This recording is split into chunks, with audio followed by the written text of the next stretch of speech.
a serious question I want you to consider. How are you investing your capital and how are you spending your capital? And most of the time, people think about capital being money.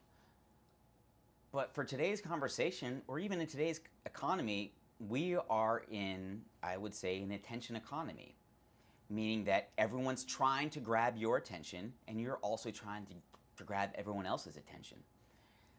And specifically, I want to talk about that with musicians in networking and getting your message out there. And what came up to me in several conversations with musicians lately is I've had a couple people say, "Man, you do some really cool, interesting things on drums. Have you ever thought about maybe doing TikTok?" And I say, I just don't have the time and the energy to do TikTok. It's just I'm going to let that ship sail past me. Nothing wrong with it. It's just I just didn't want to do that. And the common refrain I hear from multiple musicians is you should do TikTok because it's pretty easy to go viral there. And I'm not saying that's a bad or good thing, but here's the way I'm thinking of it. If we're thinking that we're really in an attention economy, right? Like, there's only a finite amount of it we can give. We can only give so much energy. We can only expend so much energy on something, and we can only expect so many people to pay attention to us. So I'm seeing going viral or TikTok as almost like a lottery ticket in the sense that, oh, you want a quick, easy avenue to attention. And I'm not using this as a way, like, as in to criticize anybody. I'm just saying if we're talking about attention solely as capital, solely as a valuable thing to have. And here's how I'm kind of thinking about social media and attention and my message. I'm viewing it, if we're really in an attention economy, it's like investment, right? And by no means am I a financial guru, but here's how I see it.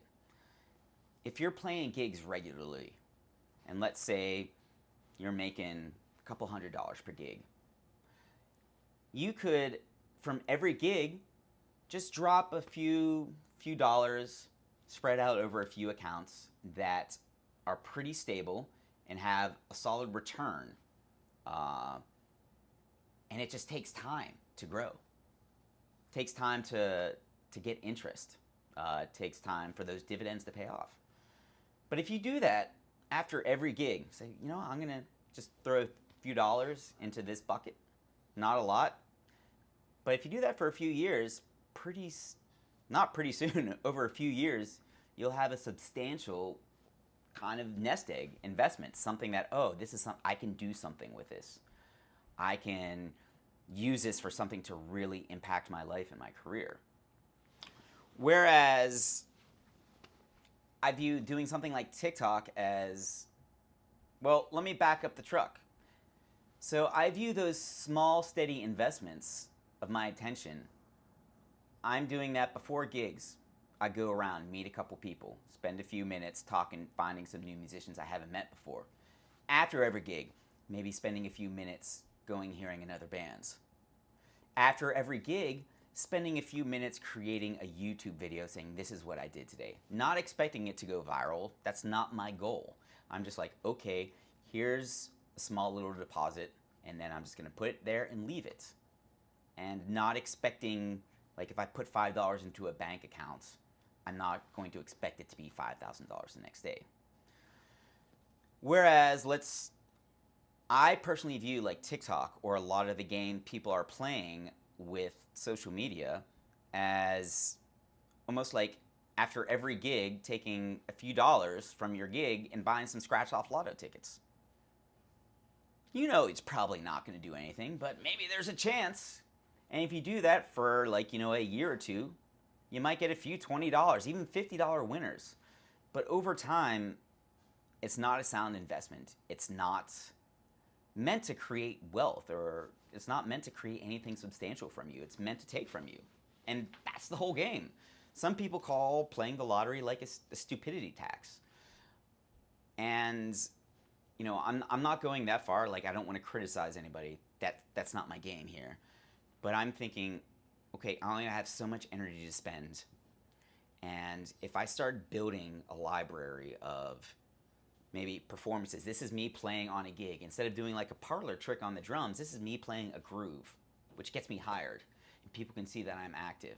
Or maybe talking about some things about the music industry that help some other musicians, and I create some connections. Is that going to make me go viral overnight? Probably not. But it's really hard to get somebody's attention here online. It's hard to get someone to read a caption on Instagram, let alone watch a YouTube video. But if I get an amount of people watching a YouTube video, I slowly build an audience over time that's more likely to hang around. And I almost view going viral on TikTok as like if somebody suddenly wins the lottery. You have this influx of capital. What do you do with it? You don't know how to manage it. But instead of money, we're talking eyes and attention. You have an audience. Do you know who your audience is? Have you intentionally built it? Or you're just like, oh, all of a sudden I got a bunch of people swarming to my site, and now what do I do? Whereas if I'm slowly building an audience over time, as I have about 200 followers right now, you know, I get to know them, and as I grow, my audience grows, and I can see how they respond, and I'm much better equipped to handle any wealth coming my way. Um, and by no means am I a social media expert at all, clearly. But that's also not the game I'm playing, and my attention is being invested into doing things like building real relationships with people, getting to know people, seeing other musicians live, getting in front of people, uh, spending a few minutes after every gig, maybe uploading a YouTube video. But instead of me just like going in buying these proverbial lottery tickets. Now, I'm not saying that's a bad thing to do. There are Instagram drummers out there who are just making really cool Instagram videos. And are they gigging? No. Are they making money? Yeah. Is that what they want to do? And if they want to just make money by playing drums and doing that on Instagram, there's nothing wrong with that. That's that's not what I'm aiming for, but I'm not criticizing it. So, I guess my question for you, if you're watching, is where are you spending your attention? What are you investing your attention into? And what kind of attention are you expecting as a return? Are you just trying to get likes? And do likes just get you gigs? They may get you gigs. Is just getting followers going to get you gigs? Me, posting a picture of my butt on Instagram, that might get me some likes and some eyes, but what am I going to do with that attention? And if I just go for those what I call empty calories, empty clicks, you can get some attention for a short amount of time, but can you retain someone's attention? But then they move on. Or I can start having real conversations and building an audience over time, which is what I'm doing. And I'm not saying one way is good or bad. I'm saying the kind of career I want in music and the kind of audience I want and who I want to invest in, give my energy to, and also who I want, whose attention I want, or it's more of a long-term play. So, just food for thought. Like, what if all the time you spent on TikTok or Instagram, you try to say, okay, I'm going to do something like, I'm going to maybe work at getting better at my craft. Or instead of doing this, posting stuff online, what if I spent 5 to 10 minutes after every gig trying to have a conversation with one new musician?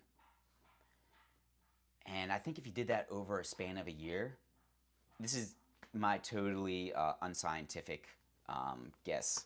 But I think if you did that over a span of a year, instead of spending 5 to 10 minutes every day making a Instagram post, if you spend 5 to 10 minutes every day talking to a new musician before or after your gig, I bet you over time that investment would pay off in a much different way.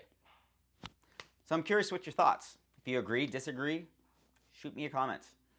And if you like what I'm saying, please like, subscribe. Let me know what's working for you.